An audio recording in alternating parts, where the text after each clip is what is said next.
Hi everyone. We're on. Hi. Happy Friday. Happy Friday. Been a big week. Get on the Rona. Yeah.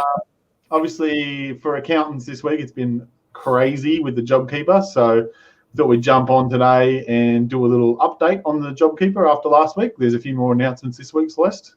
Yeah, there certainly is. And it's really great because there's some great information coming out that's, supporting those business owners, whether you're a sole trader or, whatever other entity you're working under. So, it's, and obviously we're here to help as well, help everyone through that process. And it's not just a little bit of money either. It's a lot of money when you work it out per employee. Like even if it's just you as a sole trader, it's $19,500 over that 6-month period. So, Blade's done the math on it, hasn't he? It's a considerable figure that people need to consider as a part of their business. If you've got 10 employees, it's a couple $100,000. Like it's going to have quite an impact on people's, not just their businesses, but their livelihoods. So, as their employees, casuals, like this could be the difference between them eating for the week and not eating for the week. Yeah. So you're going to be here to support your team, and that's super important as well. But employers definitely deserve that support.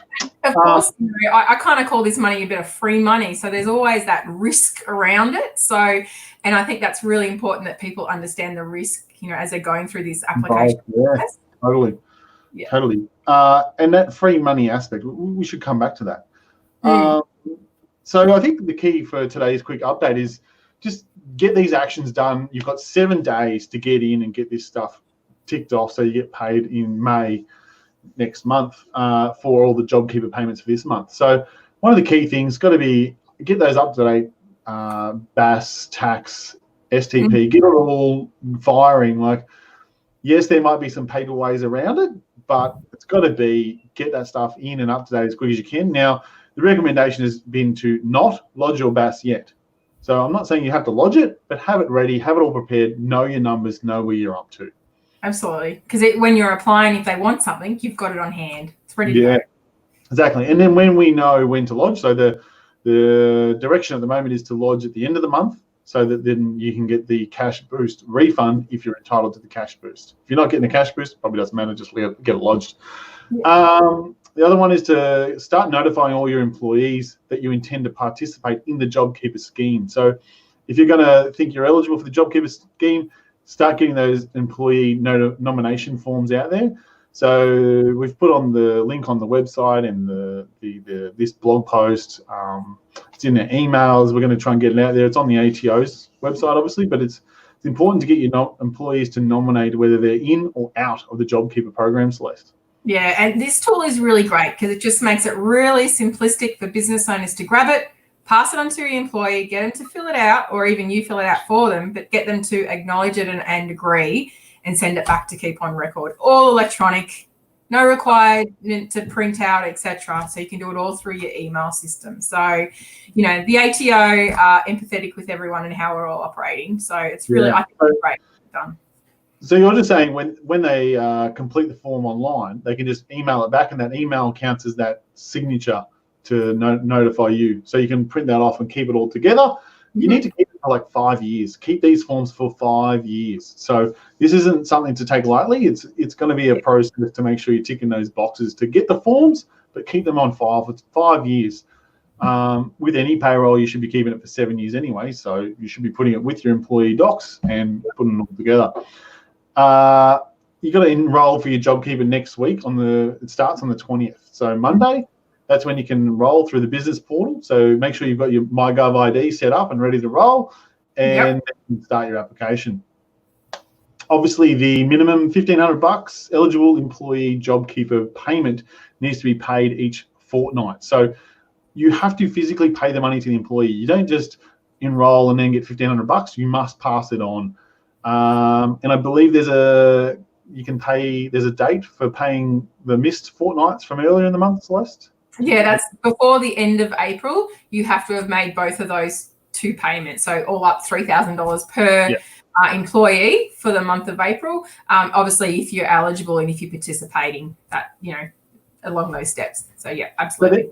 Ongoing for that from March for the next fortnight, you've got to pay it every fortnight, the $3,000. Is that correct?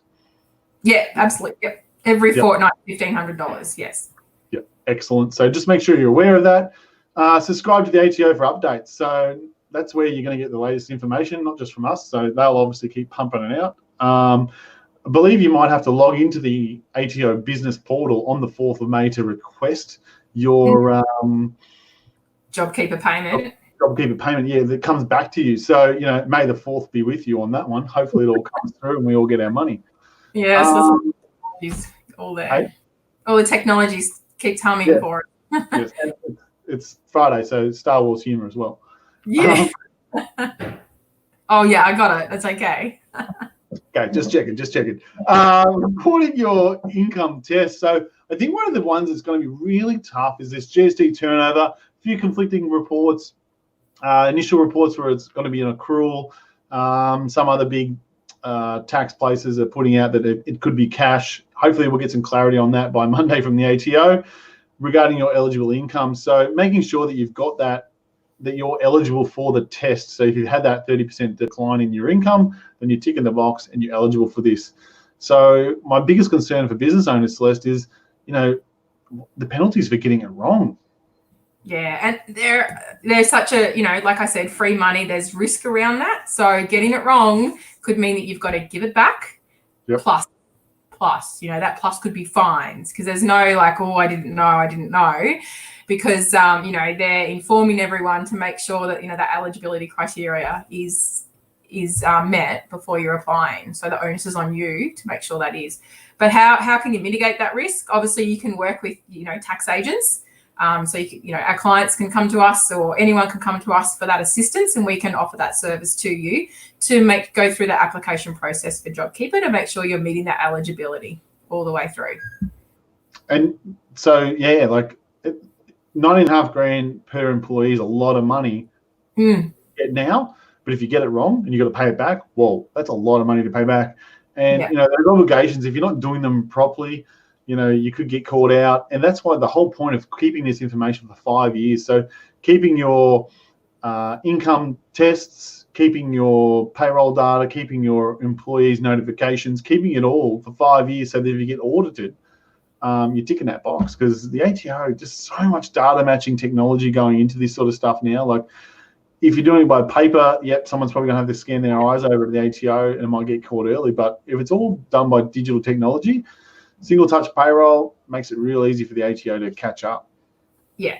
Oh, and having that implemented, I think is fantastic now, because it's just going to make it so much quicker for all those business owners to access that money that they need. Yeah. So yeah. Yep. We're here to help.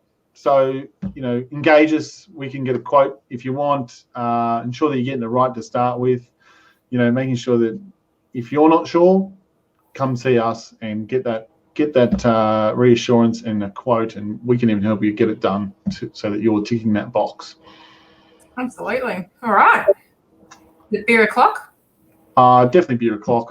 Don't forget sole traders, trusts. Of course. They're also, more information's coming out on them as well. So make sure you're, as a sole trader, if you're eligible, put it in there and make that nomination. Even if you're not sure if you're not eligible,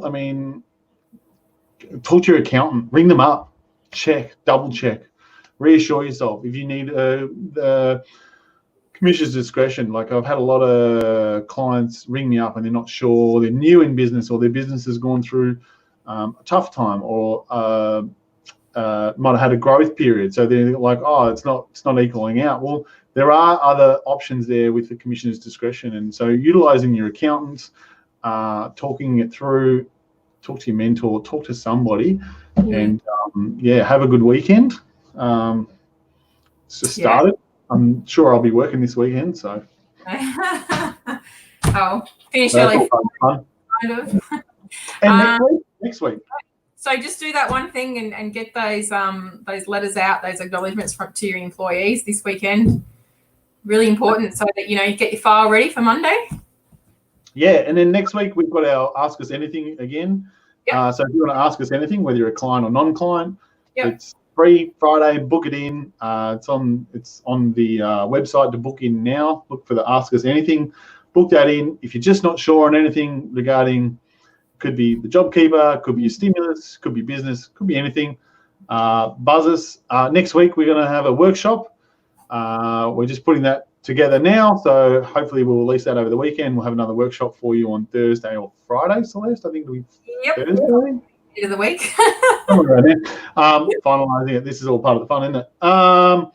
If there's anything you'd like us to cover in more detail next time, hit us up, and I'm sure we can put something together for you. Absolutely. All right. Cheers. Have a great weekend. Enjoy the weekend. Keep safe. Bye. All right. See ya. Bye.